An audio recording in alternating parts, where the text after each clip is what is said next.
Hey everybody, welcome to another edition of the Food and Farm Show. I'm Gil Dominguez. And I'm Cheryl Noble. Today we're coming to you from Purpose Ranch, which is just past the Nevada County Fairgrounds. And this is a very unique ranch where they rescue horses. They also rescue large animals and provide workshops for training the emergency personnel to rescue. And then they also provide farming for our local farms to use horses for farming rather than tractors.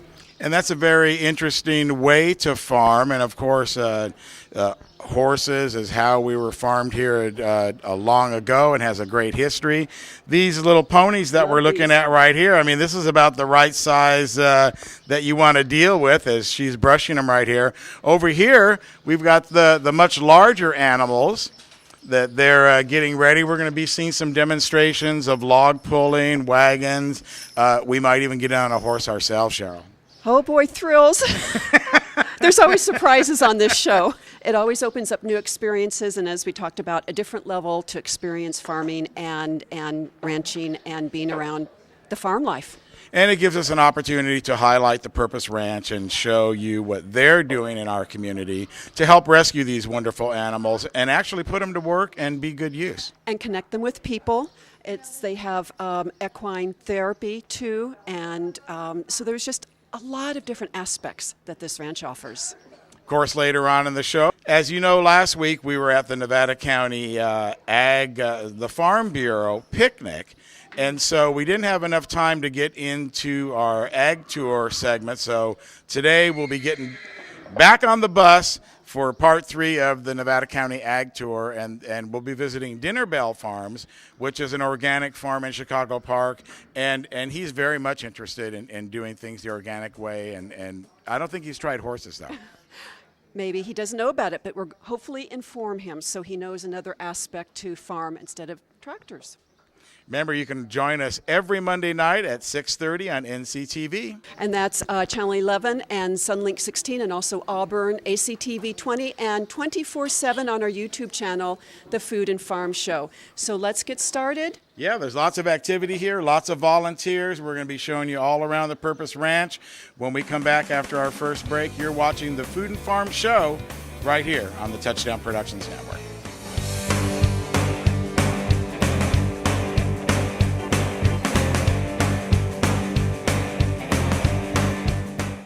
Nevada County Farm Supply has been part of the agricultural scene since 1993. Their staff consists of a certified crop advisor, licensed pest control advisor, and irrigation auditor. In Penn Valley, they have a full-service nursery with over 500 varieties of plants and garden enhancements. In Grass Valley, they have a warehouse full of soil amendments, fertilizers, and nutrients.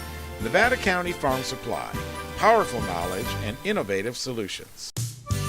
Grass Valley Hay and Feed Supply is dedicated to the health of your pets and livestock. They offer the top brands of nutrition and carry the complete line of products from Bar Ale and Purina animal feeds along with Diamond and Canaday. They carry rice and wheat hay bales for your gardening needs, as well as alfalfa, grass hay, and grain for your livestock. It's Grass Valley Hay and Feed Supply, supporting Nevada County agriculture since 1992. Spring is here. Time to visit the Garden Center at A to Z Supply. We have everything you need to plant it, grow it, preserve it, and eat it.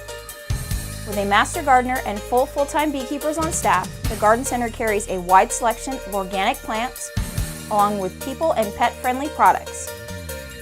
And don't forget our weekly workshops at the Garden Center at A to Z Supply.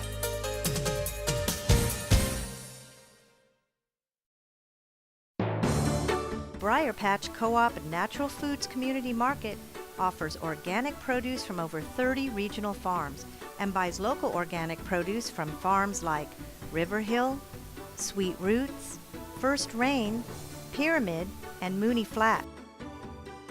You can trust the Patch to hold their producers to the highest standards and always be certified organic. So get to the Patch, the Briar Patch, for organic produce. Welcome back to the Food and Farm Show. Time to get out in the ring, play with the horses, and learn all about Purpose Ranch.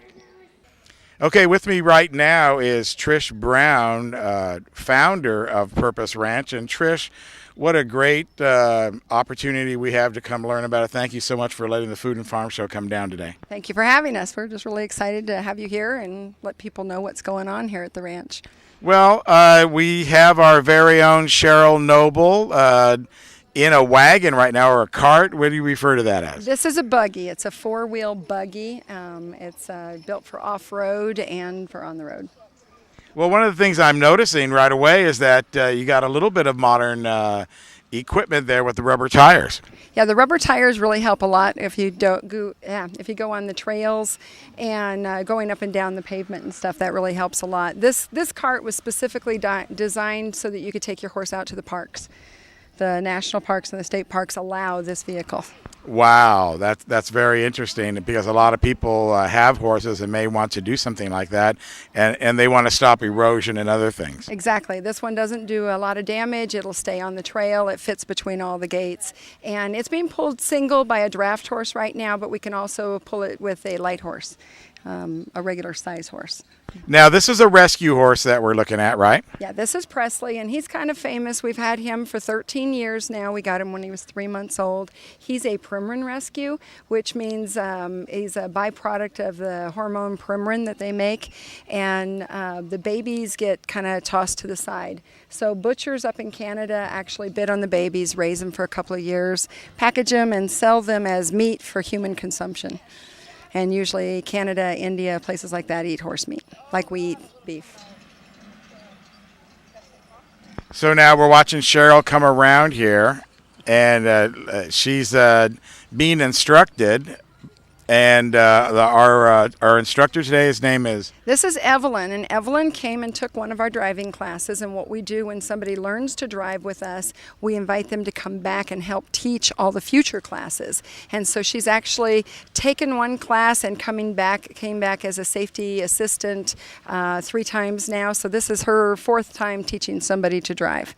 And I was talking to her a little bit before we got started, and she has 38 years experience with horses.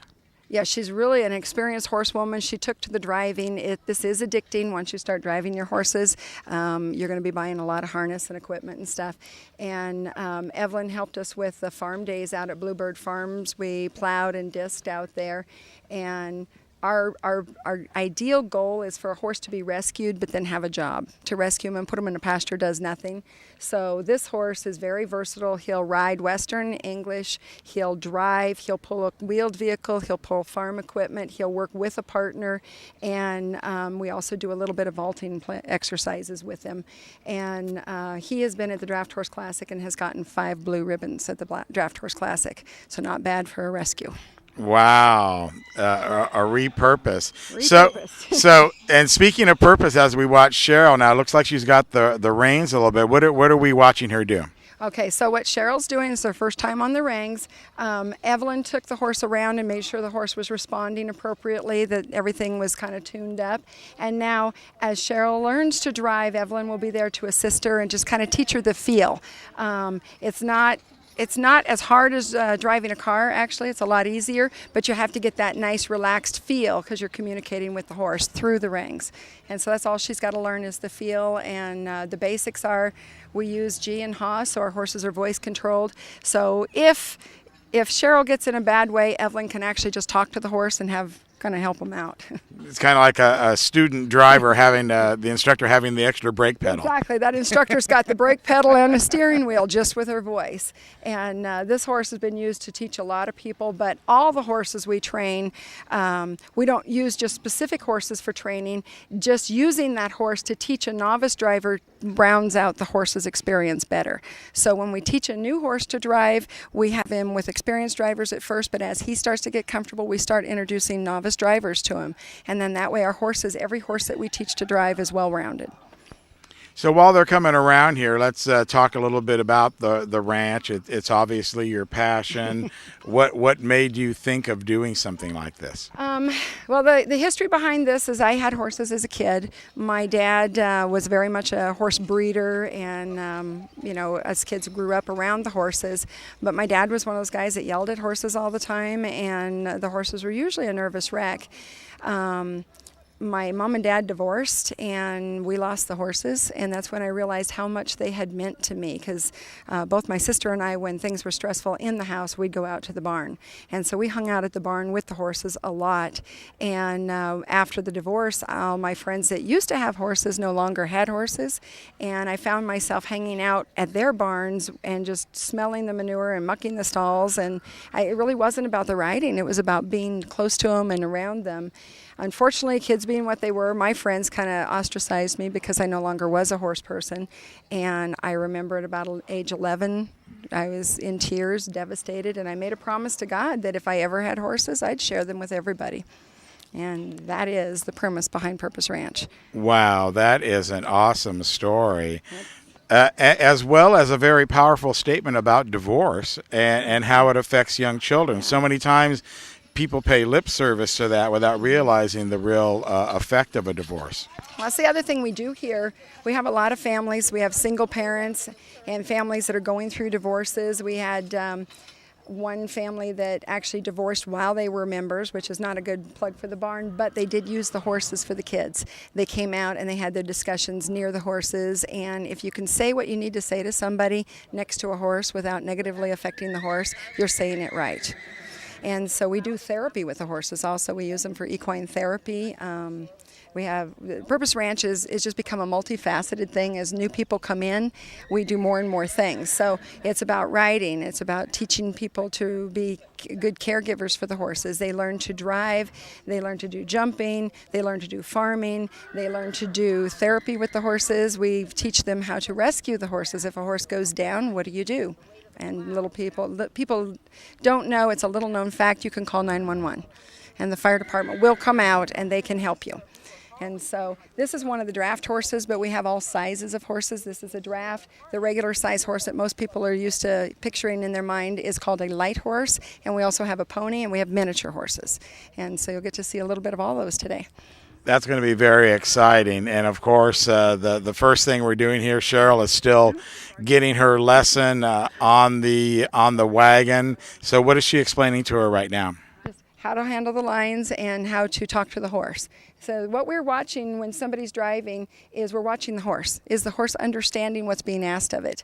And so if the horse is up here and he's nice and calm, and the way we tell calm is the top of his head and the top of his shoulders are about even. His head's a little bit elevated, but he's probably more interested in the camera than what's going on behind him. Mm-hmm. But he's not worried and excited. You can look at his eyes. His eyes are nice and on almond shape. And now that I'm talking about him, now he's showing worry lines above his eyes. Mm-hmm. And so you read the horse. If you pay attention to what the horse's body language is telling you, you know whether it's safe to go forward or if you need to slow down or maybe even take a couple steps back to where the horse was understanding and comfortable. That's the secret behind safety. I have to brag, 15 years we've been doing this and we've not ever had an accident where we've had to call an ambulance or anything to the ranch. And I want to keep it that way. Okay, well, Cheryl's busy with the wagon. I'm over here with Randall. And Randall, what do we got up next? We are bringing in a team of miniature horses, and they are pulling a large, for them, set of logs. This is really just showing that the minis are able to do more than just stand around and be cute. Minis are very useful horses for doing pulling, farming. We use them for pulling carts and carriages. So it's kind of amazing how much work a couple of little minis here will do. Plus, they are cute. What's the weight on a mini like that? What are we looking at? It weighs about 250 to 300 pounds themselves, and they can pull, 8 times their weight? Uh-huh. So these logs, that's nothing for these little minis here. They don't even know they're there. Those logs weigh nothing for these guys. We've actually worked the minis plowing and disking in the fields, and they put in a good day's work. Now, is there any difference with maintenance with a mini versus one of the big draft horses that we're seeing there? They do all of the same things. They eat. They still make manure. There's a lot of work involved. Minis have a lot of attitude sometimes that maybe the draft horses don't. But, with good training, a mini will be very helpful and beneficial for you. So especially for a small farm. Small farm, a mini is just great because it'll do everything you need it to do. If the ground isn't that hard. If the ground isn't that hard, yeah. Specifically, a small garden, little farm.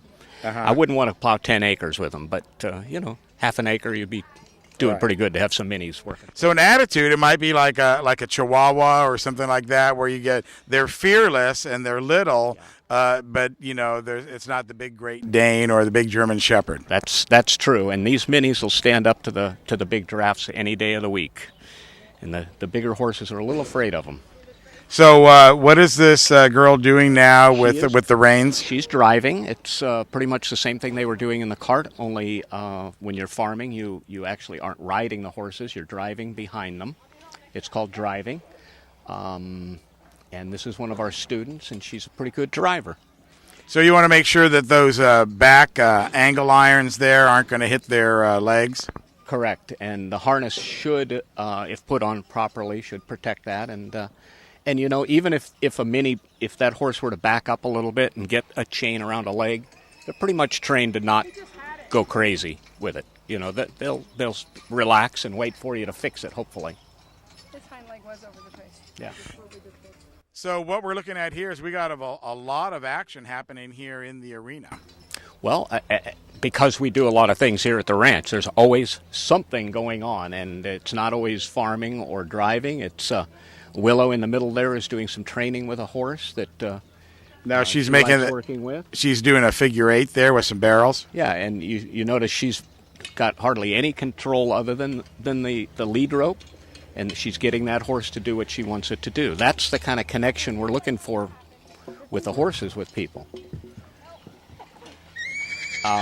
Laura down at the end, she's just actually spending a little time with the horse, and she's going to ride him or her. That's another one of our draft horses, Amber, another rescue. And how important is that? Everyone, you hear all the time how smart horses are, and we all grew up watching Roy Rogers and Trigger, and but that bond between horse and man. I don't exactly know how to explain it, but you mentioned Trigger. Trigger obviously was an extremely well-trained horse. Given time and the right connection between the human and the horse, you can really do amazing things with horses. They're amazing animals. They let you do things that no other animal will let you do. What animal will let you take a cowhide hunk of leather, put it on its back, and then hop on it, and it will do what you want it to do? They're amazing animals. They really are. People connect with horses in ways that we can't even understand. And we see that here at the ranch all the time. Connections with people that, it's psychologically beneficial to have a connection with a horse. Hard to explain beyond that. Well, as you can see, there's a lot more happening here at Purpose Ranch. This is kind of the horse I'm used to right here. Very safe. Not going to buck you off or anything. We'll be back with more Purpose Ranch after our next break. You're watching the Food and Farm Show right here on the Touchdown Productions Network.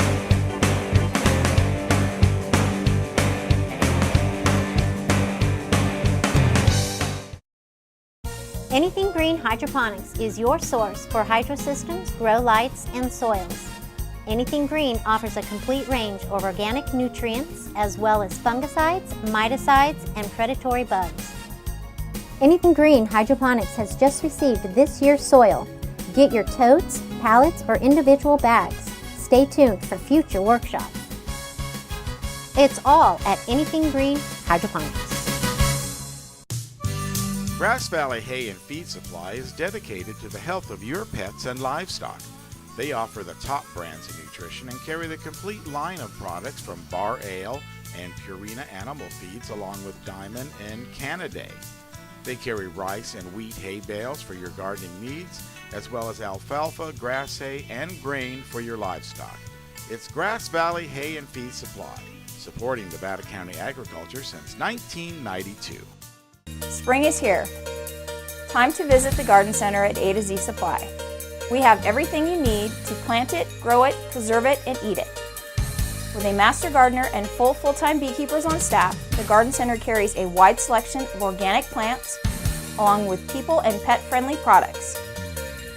And don't forget our weekly workshops at the Garden Center at A to Z Supply.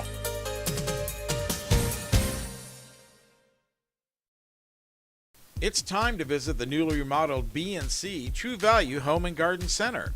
The new B&C has completely changed for your shopping convenience. Their new expanded garden center has everything you need, including expert advice on trees, shrubs, and perennials. Check out their new website and the new spring hours. And thank you for voting B&C the best hardware and building supply in 2012. So start right, start here at B&C True Value Home and Garden Center.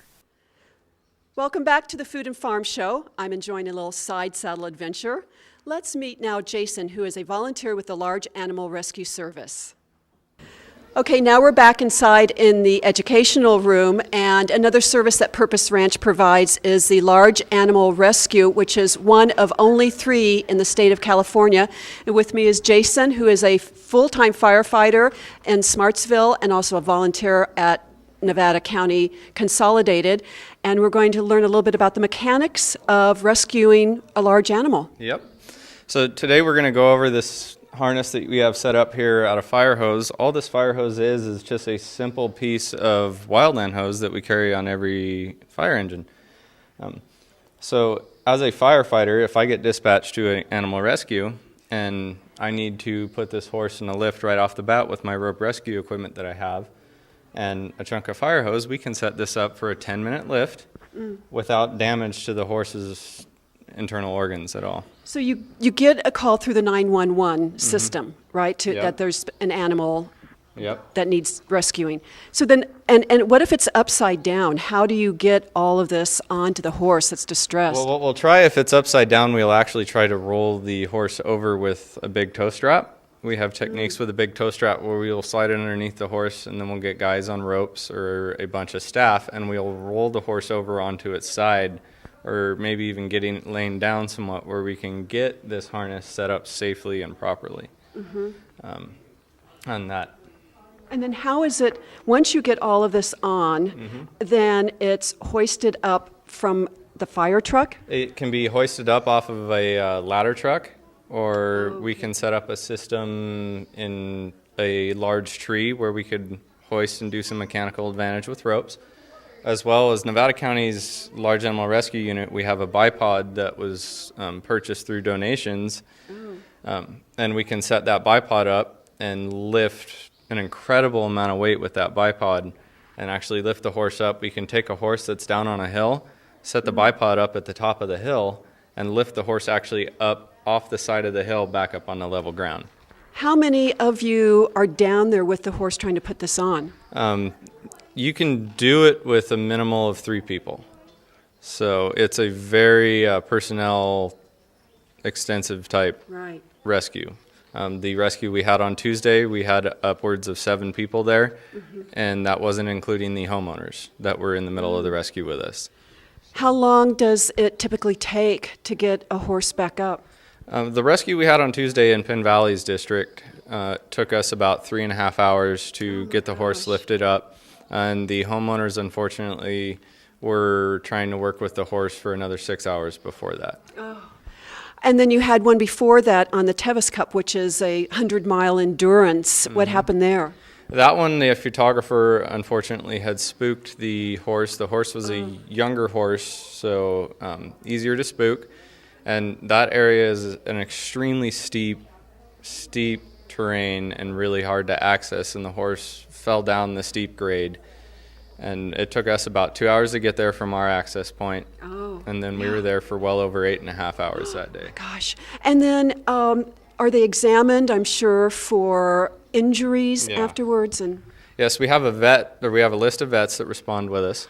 And before we do anything, we make sure that the vet examines the horse, make sure it's safe or feasible for us to do a rescue. And once the vet gives us the yes or no, then that's when we go and do our thing. I would imagine that's an important part of it, because if there are some rib injuries, you wouldn't want to do this. And as you said, that you have a 10-minute window of the weight bearing that they can handle. But if there's injuries, then what options do you have? We have other harnesses we can try. We have a harness called a Becker sling that's really wide and padded that we can try that would not put the horse in so much distress like fire hose would. Our UC Davis sling, even though the straps are somewhat smaller, with the way it is set up, it puts very little to no stress on the horse. You can do a helicopter style lift with that for a extremely long amount of time with that harness. Well, let's go back to how the service came about. It's a nonprofit. It's all through donations. You had a trailer that was donated. So we received this large animal rescue through a estate, the Linda O'Carroll estate, and she left us money for this rescue program specifically for large animal rescue. We started out by getting people certified in awareness level classes and operations level classes, and then moved from there on purchasing a trailer and all the rescue gear via donations and money from the estate. And you, as we learned earlier, one of 3 in the state, so we're really fortunate to have this here. How far of territory do you go out? Our large animal rescue unit is available for 4 surrounding counties, Nevada, Yuba, Placer, and Sierra counties. However, it isn't uncommon for us to be over in El Dorado County during the Tevis as well. So that trailer is actually set up under our CAD system at our command center, ECC, to go as a out-of-county resource with staff as well. How long have you been doing this? I've been in the fire service since 2007. In 2008, I started working with Randall and started getting into the programs and stuff like that. And in 2009, we started the Large Animal Rescue Program, and I pretty much fell in love with it. Absolutely love it, and will never stop being in the fire service. Standing here with Presley at the Purpose Ranch. Time to get on the bus now, though, and head out to the Nevada County Ag Tour. Okay, I'll turn it back over to Chris. So Chris? All right, so this is the berry patch. We have some raspberries here. These 4 rows are heritage raspberries. They're go to YouTube and search the food fall. They're called fall bearing, and so they literally grow up. We cut them off at the ground in the fall or the winter, and then they grow the new cane all during the spring and summer, and then they start to bloom in July, and they start bearing by the 1st of August on the top. So you probably can see some clusters on the top of them now. And generally speaking, this is a favorite raspberry because it doesn't need trellised. Okay, we have put some strings on them because when they get 6 feet tall, if they do, then they have a tendency they'll have a whole lot of berries, and they have a tendency to bend over and just lay right in the mud. And so we don't like that. But otherwise, most of the time they don't need any kind of trellising. And then you can literally weed them off with a weed eater and haul the stuff out. And then we've been mulching them with pine needles, and we've been composting them with compost underneath the pine needles. And so in the wintertime, we take the pine needles off that are there, put a layer of compost on, or aged manure or whatever we got, and then put a new layer of pine needles on. And the pine needles suppress all the weeds and hold moisture, and it's a marvelous system for berries. You can see they're really thriving. If they get that annually, in the wintertime, and then they just grow right through the pine needles, right through the mulch. And so you'll see there are some berries if they have a little some of the canes will how do I want to say, they sneak in an early crop. I don't know what to call it. So there I can see berries right there. So the plant live? Okay, so berries are raspberries in the industry are usually replaced 2 to 5 years. Okay, the older the crown gets, or the original plant you put in the ground, that gets big and gnarly, and it is not as productive. And they actually grow new shoots each year off the top of the roots of the roots they don't grow off the old crown. They grow off new, and they'll actually fill in the whole. You can see little plants sneaking out. They would fill that whole land in if we didn't rototill it or keep it contained in that 18-inch or 2-foot row. So I've kept some up to 5 years longer. They start being less productive, less and the fruit from new plants, whether it's berries or trees, even from young healthy trees, is really marvelous compared to fruit from old trees. And you want high quality fruit. Boysenberries, I don't have that much experience. This is new. We had some in my past, but the same thing. They're going to want to be regenerated. They start having cane gall, and they start this big crown of where the original plant was starts getting old. So boysenberries, on the other hand, are they grow a new cane called a primal cane in the spring and the summer, and those are all what you see laying on the ground here between the rows. Okay, they're growing that, and then in the winter time, we cut all the old stuff off the wires. And there's 2 wires here. Maybe you can see there's 2 parallel wires. You cut that all off and pick up the new canes and put them up, and then that year they bloom. The second year they bloom. They're called floral canes, and then they bear, and that's where the berries. So the berries are actually growing on canes that grew last summer, and most traditional cane berries are like that, including traditional raspberries. The early bearing raspberries are the same way, and blackberries, they all work that way, mostly. I'm not sure about the thornless blackberries, which is another thing that we haven't tried yet. They're pruned a little different. But so the huge job is that cutting those canes down and putting the new ones up and sorting that all out. And you can imagine there's not a pair of gloves made that doesn't keep those thorns out. Okay. We experimented all winter. But what do you do with the waste when you're cutting it? Where does that go? oh, we piled that all up and took it out with a tractor and burned it. Yeah, there's big mountains of that stuff. The reason I'm asking is because I'm on a biomass committee and we're looking at ideas. Right, so all of our pruning waste is a challenge. Traditionally we burned it. We're still getting away with burning it, but it's not the wave of the future to burn that stuff. But it's it's a big mess that has to be cleaned up and get out of there. Yes? So I had a question. You mentioned your irrigation was all by gravity. Yes. But I also thought I heard you say that you use rainbird sprinklers. Mm-hmm. So is the gravity produce enough pressure so that you can use your sprinklers? Yes. Right, so I mentioned that our water comes into 5 different places, and they all comes from a higher elevation than we're watering, and it goes into a pipe. And if you have at least 10 to 20 feet of head, okay, that's where the water runs out of the ditch into the pipe, right, down to where your sprinklers are. We have some low pressure sprinklers down there that only require 5 pounds of pressure. Okay. But like right here on this tract, the water entering our land is 50 pounds of pressure here. And so we actually have to regulate it. We have to contain it because it's so high pressure here, but it starts further up the mountain behind us. And those systems, none of those systems you're going to see on this tour because they're all on top of ridge tops. The open ditches are in the forest. Mostly you won't see them. And then they, all of Chicago Park was the first place that got irrigation water in the 20s because there was so much agricultural crops going on out here. And over time, originally they just ran the water from open ditches down to the fields, and then used furrows, they were called. We don't flood irrigate row crops or tree crops. They're all put in little ditches. So here we would just have 4 little ditches and run the water down the hill. So you run the water to the top of the hill and then let it run down the hill from there. And so then when it went into pipe, we have natural gravity flow. And it goes from 5 pounds to our highest we have is 60 pounds on one spot. Yes? Maintaining soil quality for multiple generations, Oh, is that an issue? good question.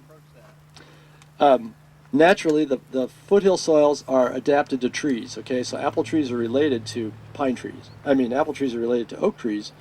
And so they all flourish here without any fertilizer, any fertility, generally speaking, except when they're young. In the case of nitrogen, high nitrogen requirement crops like garden crops and berry crops and anything else, or peaches and plums and nectarines all need high nitrogen. And so traditionally we used commercial fertilizer, nitrogen fertilizer for that. And when I switched to organic peaches, then we switched to cover crops and composting. And that works really good if it's done. It has to be done every year. So in the case of peach orchards, we would clean cultivate the ground during the summertime and then put compost or manure on the ground in the fall, followed by vetch seed or any legume crop like bell beans or Austrian winter peas or all those wonderful things, if anybody's seen a cover crop growing. Vetch really works really good here because it's cold tolerant, and it just does a really good job. In fact, most of that dry stuff you see right behind me is vetch that has reseeded itself if it's not plowed down. But in order to use its system to create nitrogen, it has to be plowed down when it's in bloom in the springtime, and that then gives the soil naturally occurring nitrogen that the plant took out of the air and fixes in the soil now in a water soluble form that the plants can take up. And so and the benefit of cover crops is it also has a lot of other wonderful benefits to healthy soil. And it was one of the things that really converted me when I converted to organic crops was seeing the side effects or the benefits to the soil, because this soil is not naturally fertile. This is pretty ugly stuff. You got to find ridge tops. That's why I planted berries here and garden here, because this soil is some of the best we have, and you can see I'm envious when I go down through Hollister or Salinas Valley or see black soil. So it's a continuing issue is the fertility for nitrogen. What about phosphate? Phosphate is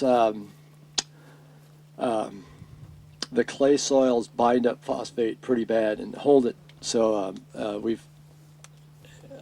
it's not as big an issue. Okay, it is an issue, and we've applied phosphate to apples and peaches, but not near the problem that nitrogen is. I mean the requirement. They do need some. Chris, could you talk a little bit about how you sell your product, or even the history of how y'all sold product? Okay. All right. So the history of selling. My dad and Grandpa shipped pears to Boston and New York on the train. Put on the train right here. Went to Colfax. Went to the east.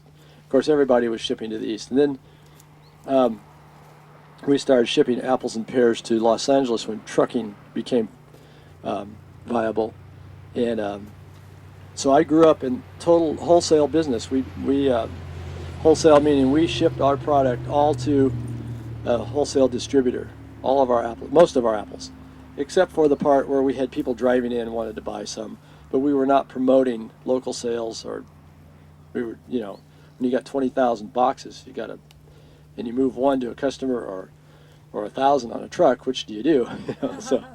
So for most of my early life, it was focusing on that, and then as the returns from doing that because of the red apple problem, we ceased. We gradually went out of that business and into the more direct, where we started delivering to stores and restaurants. So we were doing our own wholesale sailings. In other words, we were acting then as the middleman, and that continued on all through the 70s and 80s, and even as long as I had apples now or peaches, direct to the stores if you have volume, or direct sales on the farm and growers markets. We've picked that up, and that's most of where our business is now, because you get more returns for direct sales, and because I had less volume of crop because of the weather problems, it's evolved to on-farm sales. We have our own market up here now, and the local growers markets were real popular with our peaches. We did very well there for a long time. So it's all fun. It's how you figure it out. I haven't done much picking yet because I haven't got the plot adjacent to the parking lot. So getting people out to the berry patch has been the challenge. We've done some raspberry pick, and berries, as you can see, really lend themselves to pick. Doesn't require any ladders, so like tree crops do. So that's one area to move into. What about the pumpkin patch? When did that start? Oh, the pumpkin patch started in the early 90s. along with kind of at the same time with teachers wanting to bring school kids out to see the farm, and that evolved. And we started growing pumpkins for that, and the rest is history, as they say. So now, all of the month of October, we do every single 7 days a week. We do either school kids or the public on the weekends come. And I've never arrived at raising and growing enough pumpkins close to the sales area. There again, it's a challenge, but we import a lot of pumpkins and grow as many as we can, and it's a lot of fun. And the school teachers just really love coming out here. We have no end to that demand for school kids. They bring kindergartners through second graders primarily, and by the busload from everywhere. Any estimate of how many come out in that month? 1,500 is about what we've had lately, yes. So they have to start. Actually, we're now encouraging some to start the last week in September already, because we give them a guided tour, and they all want the same time frame in the morning, so they get back home and catch the bus to go home.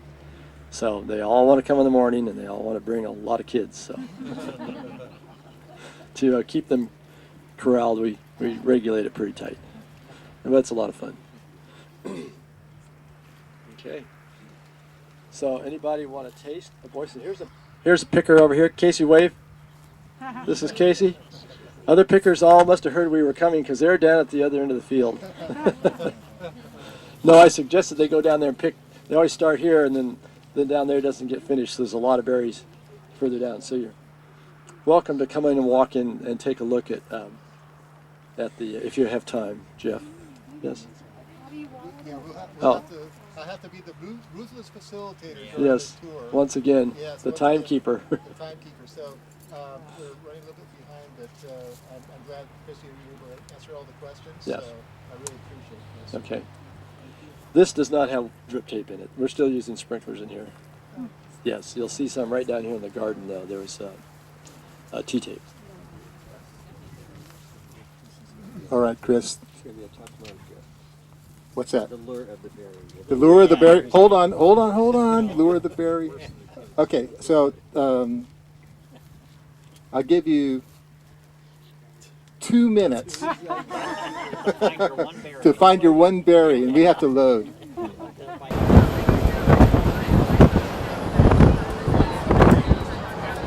Everybody off the bus, and you have arrived here at Dinner Bell Farm, and this is you'll get to see a lot of unique things here. It's my pleasure to introduce Paul Glowaski, and I'll turn it over to you, Paul, and you can kind of talk to us about history of the farm, and we'll kind of go from there. Okay, and you'll need to talk in this microphone. I will. Okay. This is the first here at the farm. So my name is Paul Glowaski, and I run this farm, Dinner Bell, with my fiance, Molly Nakahara, and Roger is Molly's boss. And so she's unfortunately not here, but she's really excited that you guys are all here.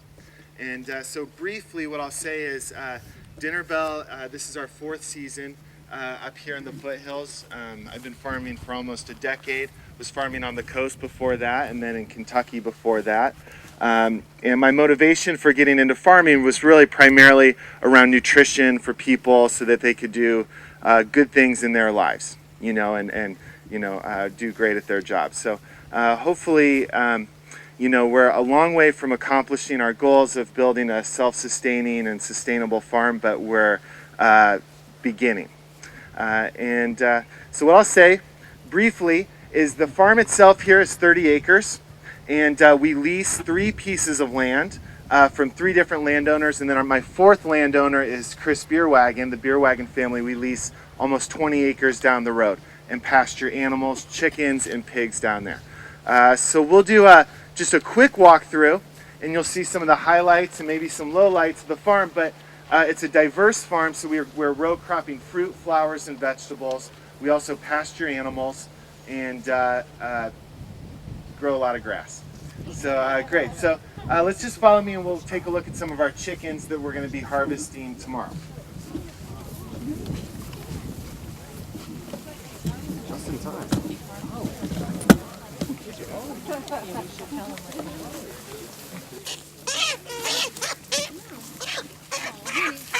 Penny, be happy. It's your last day. Okay, so let's see. This was kind of Dinner Bell's bread and butter at the beginning of the farm. We started to pasture heritage chickens. We raised 2 breeds. This is a New Hampshire, so the ones with the feathers on their necks, and then the ones without the feathers on their necks are called naked necks. Can you believe that?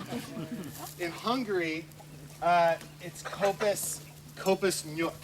So it's a Hungarian breed of chicken, and they're known primarily for their dark meat, their leg and their thighs, and have a very even keel, a small breast, so it's not like a Cornish cross at all.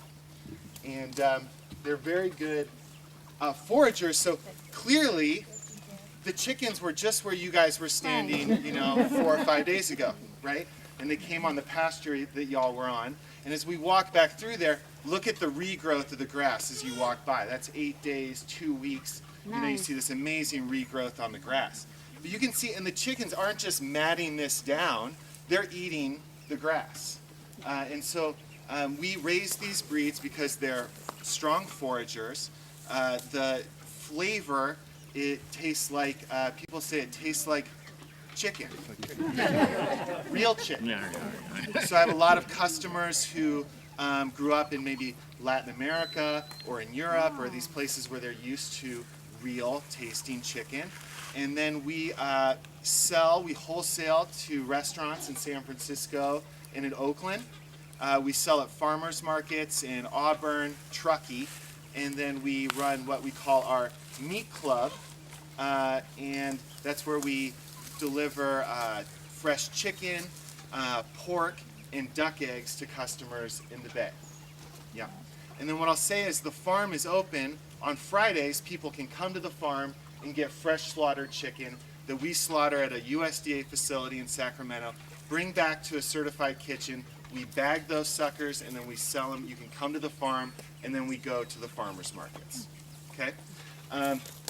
And what I'll say is they're fed all certified organic feed, and that truly is why I don't make any money doing what I'm doing. The margins are very, very slim, and I don't necessarily get paid for our commitment to organic agriculture, but I believe that it will reap dividends over the long term. The chickens are also animal welfare approved. So yesterday we just had our certification, and it's the most rigorous certification. I recommend you reading about it, animal welfare approved. If you're raising Cornish cross, you can't be animal welfare approved. If you're not pasturing your animals and moving them intensively and they're just on dirt all the time, you're not animal welfare approved.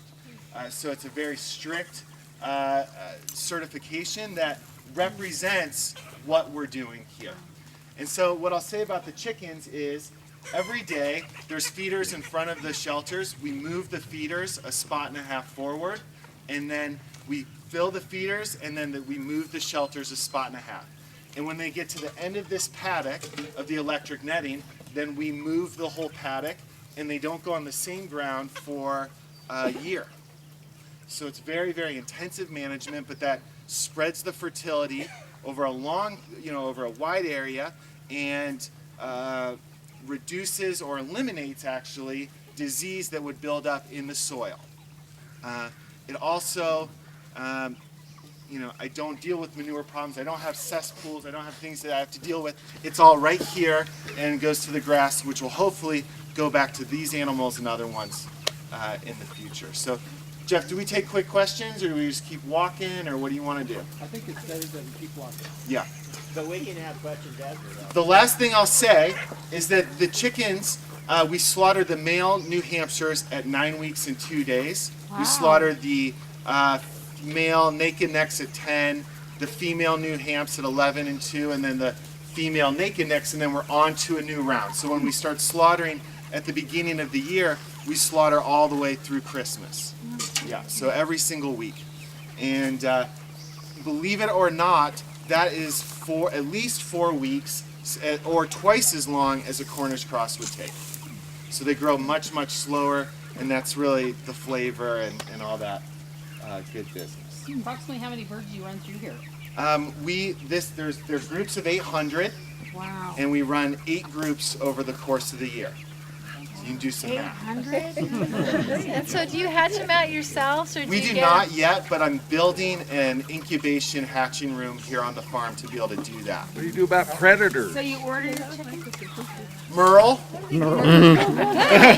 Haggard here, and Roger's out here helping me with the fencing, and it's I assure you, it's a constant challenge. Yeah. We really appreciate farming in the wild, but it's very hard to keep the animals alive. How about an update on the wheat that you're growing for possible feed for the animals here? Yeah, we'll keep walking, but Richie asked, down on the beer wagons, we're able to farm on a little bit bigger scale, so we're growing wheat, black-eyed peas, cow peas, things of this nature, trying to grow forage and trying to pasture the animals through the forage instead of me harvesting it.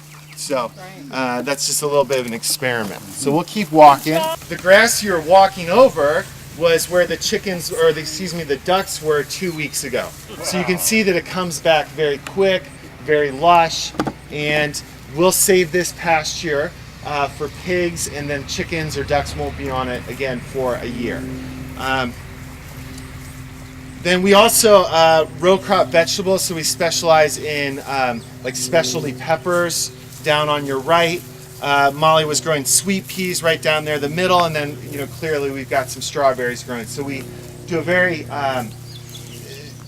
we don't grow 20 different crops, we grow 5 plus the flowers, I guess. So we try to be very specific about what we're growing. We grow quite a bit of garlic. The peppers are kind of one of our main ones, and we grow 2 types of real specialty peppers. One's called a padron, and the other one's a shishito, and they're like frying peppers. And they're very mild, and even if you think you hate peppers, you love the padrones. There's no, what's that capsicum, that spice, they're very mild with amazing flavor, so we sell a lot of those. One of our challenges truly is building the soil and putting in the infrastructure on the farm, all of the deer fencing, and initially we were looking at land in winters. So the soil is deep, the land is flat, and it's close to markets. But what we could not find was year-round access to water. So y'all just walked over this amazing, beautiful irrigation ditch, and we're able to fill 1, 2, 3 ponds on the farm.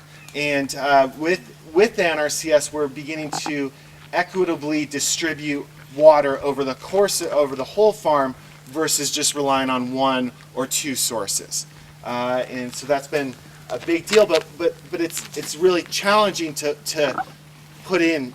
It's not just one flat square piece. It's but we think when it's all done, it's going to be pretty daggum nice. Okay, so this is a great example. So we've got a couple heritage types of ducks out there. Look at Corbin and Nettles. Hey, someone get a picture of you guys, hopefully. What, you got a question? Are we going to get to go in there?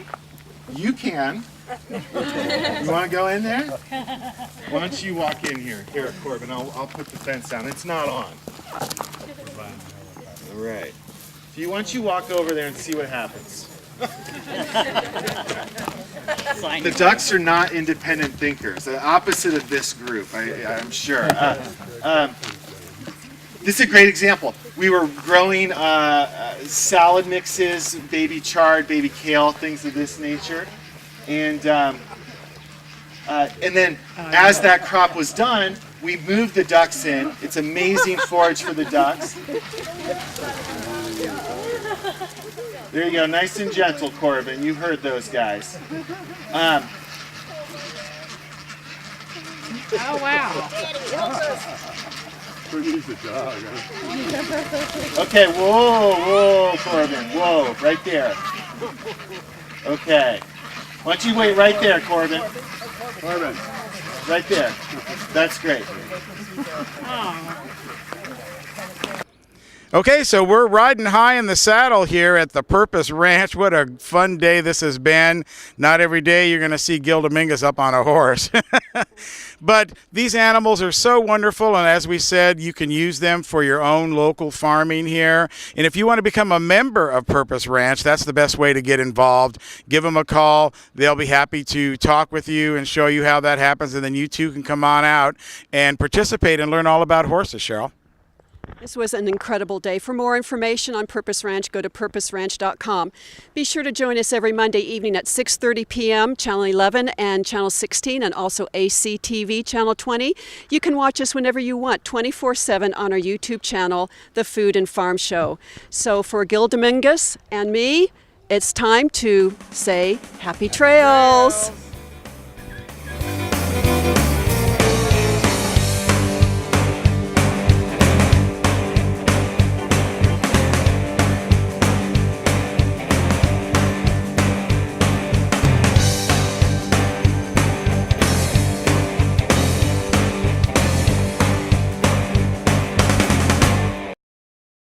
Nevada County Farm Supply has been part of the agricultural scene since 1993. Their staff consists of a certified crop advisor, licensed pest control advisor, and irrigation auditor. In Penn Valley, they have a full-service nursery with over 500 varieties of plants and garden enhancements. In Grass Valley, they have a warehouse full of soil amendments, fertilizers, and nutrients. Nevada County Farm Supply, powerful knowledge and innovative solutions. Briar Patch Co-op and Natural Foods Community Market offers organic produce from over 30 regional farms and buys local organic produce from farms like River Hill, Sweet Roots, First Rain, Pyramid, and Mooney Flat. You can trust the Patch to hold their producers to the highest standards and always be certified organic. So get to the Patch, the Briar Patch, for organic produce. Anything Green Hydroponics is your source for hydro systems, grow lights, and soils. Anything Green offers a complete range of organic nutrients as well as fungicides, miticides, and predatory bugs. Anything Green Hydroponics has just received this year's soil. Get your totes, pallets, or individual bags. Stay tuned for future workshops. It's all at Anything Green Hydroponics. It's time to visit the newly remodeled B&C True Value Home and Garden Center. The new B&C has completely changed for your shopping convenience.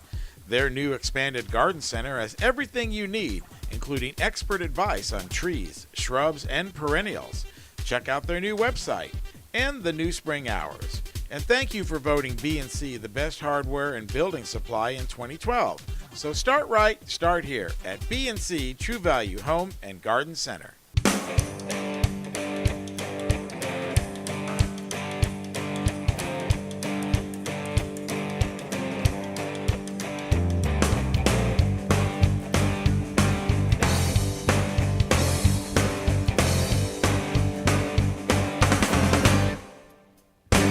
Be sure to join us each week right here on NCTV Channel 11 at 6:30 to 7:30, and of course on our YouTube channel, The Food and Farm Show.